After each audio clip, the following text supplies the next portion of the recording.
Hace poco más de un siglo, la producción de bienes manufacturados y de materia prima en el mundo post-revolución industrial obligaba a sus trabajadores a realizar jornadas laborales extensas. La mayoría de las veces, 2/3 del día eran ocupados en el tránsito por la fábrica o el campo. La relación feudal se sostenía aún a pesar de haber terminado con la gleba y a pesar de la instalación del capitalismo como estructura socioeconómica.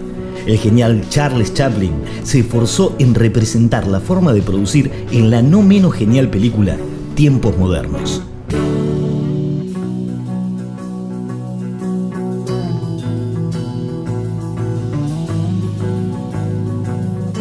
Hacia la década de 1880, una serie de agrupaciones sindicales estadounidenses establecieron que debían luchar en pos de una jornada de trabajo de 8 horas por turno, con el fin de repartir el resto del día en descanso y ocio de manera equitativa.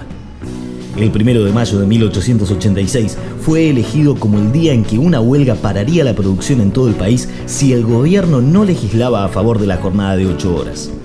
El epicentro era la ciudad fabril más importante de los Estados Unidos, Chicago.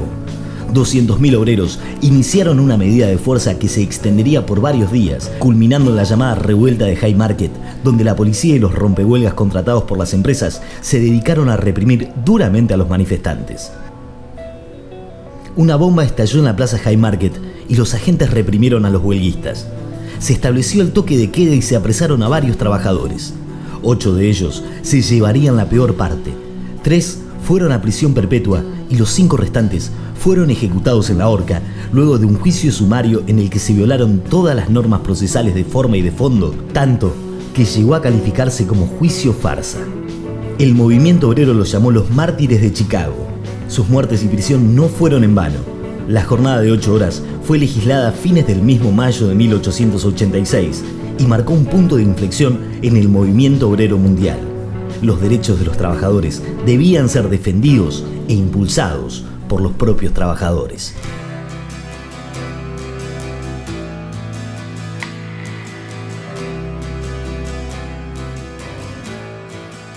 En 1889, durante el primer congreso de la Segunda Internacional Socialista celebrado en París, se decidió que el 1 de mayo conmemoraría en adelante la solidaridad laboral.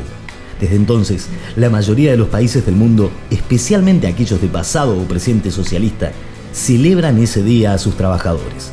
Paradójica y significativamente, el 1 de mayo no se celebra en Estados Unidos ni en Canadá como Día del Trabajo, sino como Día de la Ley.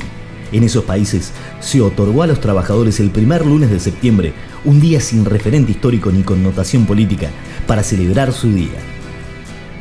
En nuestro país, la historia del movimiento obrero está ligada directamente a la inmigración. Cientos de miles de personas provenientes de Europa traían sus brazos para trabajar y sus mentes para idear. Las ideas socialistas o anarquistas ingresaban a los talleres, las fábricas, el campo, la política y la cultura argentinas. Como ejemplo concreto, vale destacar que un par de clubes de fútbol nacieron bajo el semblante de estas ideologías. El hoy Club Argentino Juniors nació bajo el nombre de Mártires de Chicago. Chacarita Juniors se fundó en una biblioteca anarquista. Newell's Old Boys eligió el negro y el rojo de las banderas ácratas. En 1890, alrededor de 2.000 trabajadores argentinos celebraron su día por primera vez en un mitin en La Recoleta. Su recompensa fue, ni más ni menos, que perder su jornal por faltar al trabajo. La lucha primordial era la misma por la cual habían muerto los mártires de Chicago: jornada de 8 horas. No obstante, las diferencias políticas entre el socialismo y el anarquismo se fueron sucediendo durante los años siguientes, no logrando amalgamar los métodos de lucha. Las reivindicaciones de los trabajadores argentinos, sin embargo, fueron conseguidas con el costo de cientos de vidas obreras. Hasta que Irigoyen en 1930 declarara al 1 de mayo como el Día del Trabajador, pasaron las muertes de la Patagonia Rebelde, la semana trágica de los talleres Krieger-Bacena y los ataques de la Liga Patriótica de Manuel Carles. La rebeldía del movimiento obrero argentino se aplacó con la llegada de Juan Domingo Perón al poder. El 1 de mayo tomó un cariz distinto, de festejo y ya no de lucha. El programa de festejo fue en esos años más o menos similar. Comenzaba con un discurso del secretario general de la CGT, otro de Evita, y culminaba con la palabra de Perón. Luego se presentaban números artísticos en los que intervenían figuras populares como Hugo del Carril, Antonio Tormo o los hermanos Ábalos, y tras un gran desfile de carrozas se realizaba la elección de la Reina del Trabajo.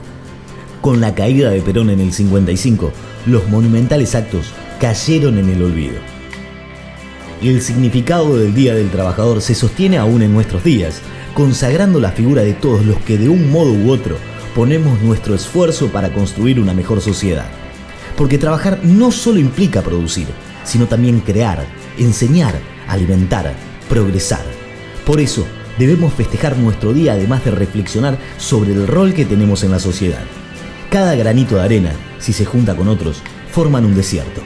Que nuestro granito de arena sirva entonces para construir un mejor mañana. ¡Feliz Día de los Trabajadores!